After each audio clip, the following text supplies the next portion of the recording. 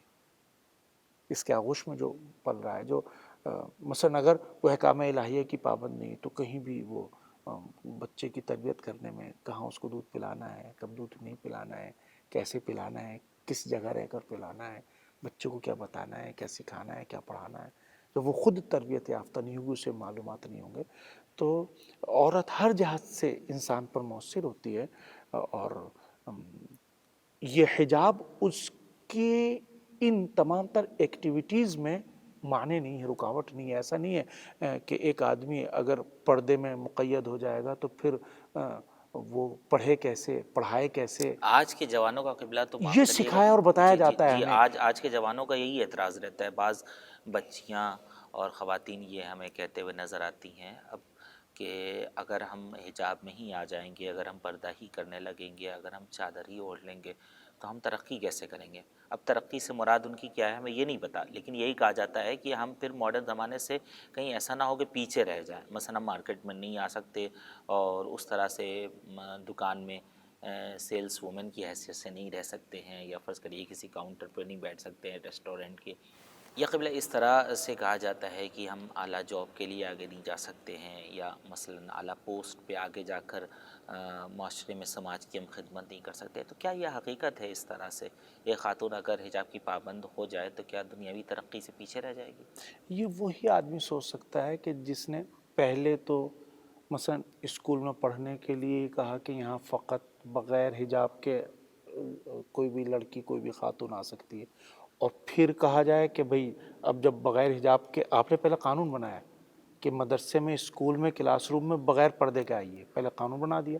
اب کہہ رہے ہیں کہ چونکہ نہیں آ سکتے اب پڑھ نہیں لکھ سکتے. جی ہاں. تو جو عورت بغیر پردے کے آ سکتی ہے پڑھنے کے لیے اور پڑھانے کے لیے، وہ پردے کے ساتھ بھی آ سکتی ہے. اور پھر کبھی کبھی ایسا ہوتا ہے کہ ضروری ہے ان خاتون کے لیے مثلا مرد ہی پڑھائیں، عورتوں سے بھی پڑھ سکتی ہے. یہ اسی وقت آئے گا نا کہ جب معاشرے اور سماج میں پڑھے لکھے فقط مرد ہوں، عورتیں نہ ہوں، عورتیں نہ ہوں، تو پھر ضرورت پڑے گی ان کو مردوں کے درمیان آنے کی. لیکن اگر ایک سماج اور معاشرے میں اگر عورتیں بھی تعلیم میں آگے ہوں تعلیم تو میں یہ آگے سچویشن نہیں آئے ہر گی. جگہ مثلا پرائمری اسکول سے لے کے اور پی ایچ ڈی تک، اور ہر فن، ہر علم میں پڑھی لکھی خواتین ہوں، ایسی ہر جگہ کام میں لیڈیز بھی ہوں، جانتی ہوں. یہ تو اس سماج اور معاشرے کی بات ہو رہی ہے جس کو ہم نے اور آپ نے مرتب کر دیا ایسا. صدیقہ طاہرہ نے تو ترقی اس زمانے میں کر کے دکھائی ہے کہ جہاں عورت جانتی نہیں تھی اور یہ سب ان سب چیزوں سے واقف تھی. ایسا نہیں تھا. ہم نے اپنے پروگرام میں اس اسٹیج سے بھی ذکر کیا ہے کہ سماجی کسی بھی طرح کی ایکٹیویٹیز سے بھی بی بی فاطمہ زہرا سلام اللہ علیہا پیچھے نہیں تھی. پورے مکمل حجاب کے ساتھ، یہاں تک کہ جب نابینا صحابی بھی گھر میں آ رہا ہے تو ایسا نہیں، وہ پورے حجاب اپنے گھر میں بھی، اور گھر کے باہر، گھر کے اندر، ہر جگہ اس کی رعایت کرنے کے بعد آدمی اور انسان اپنی ترقی کی منزلوں کو حاصل کر سکتا ہے. نہ فقط یہ کہ حجاب رکاوٹ نہیں، بلکہ بہت معاون اس لیے ہو سکتا ہے کہ حجاب میں آنے کے بعد وہ مفسدہ اور وہ خراب کاریاں جو بدحجابی سے پیدا ہوتی ہیں اس سے سماج اور معاشرہ محفوظ رہ سکتا ہے.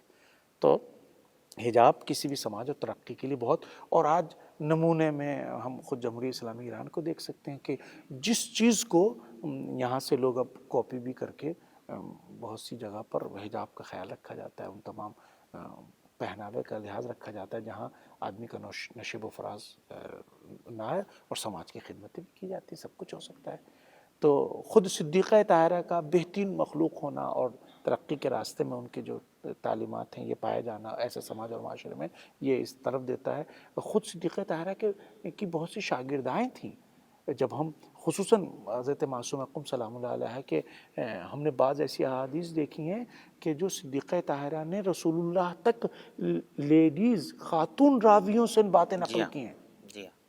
اس کا مطلب کیا ہے کہ وہ وہ پڑھ بھی سکتی ہے. وہ بھی ہے. اب اگر کس نے اسلام کو ہی نہیں سمجھا ہے، دین کو ہی نہیں سمجھا ہے، قرآن مجید کی تعلیمات کو ہی نہیں سمجھا ہے، اور اپنی طرف سے اسلام کے پیغام کو دوسرے انداز سے پیش کیا ہے کہ مثلا عورت پڑھ نہیں سکتی، عورت لکھ نہیں سکتی، عورت یہ کام نہیں کر سکتی، تو وہ معلومات کی کمی ہے. یہ اسلام کا پیغام نہیں، صدیقہ طاہرہ نے فضائل و مناقب کی چوٹی پر فائز ہو کر خدمت خلق، خدمت انسانیت اور اللہ کی عبادت کرے، ہر مقام پر بلندی پر پہنچ کے ہمیں بتایا ہے کہ انسان اللہ کے احکام کی پابندی کرتے ہوئے اور طبیعت کے قانون کی پابندی کرتے ہوئے، خصوصاً جیسے انسان کو خداوند عالم نے یہ جسم دیا ہے اور اس کے پردے کو واجب کر، ان تمام چیزوں کی رعایت کرتے ہوئے ترقی بھی حاصل کر سکتا ہے جزاکم اور اللہ قبلہ، ایک اچھے مقصد تک پہنچ سکتا ہے۔ جزاکم اللہ قبلہ، بہت شکریہ۔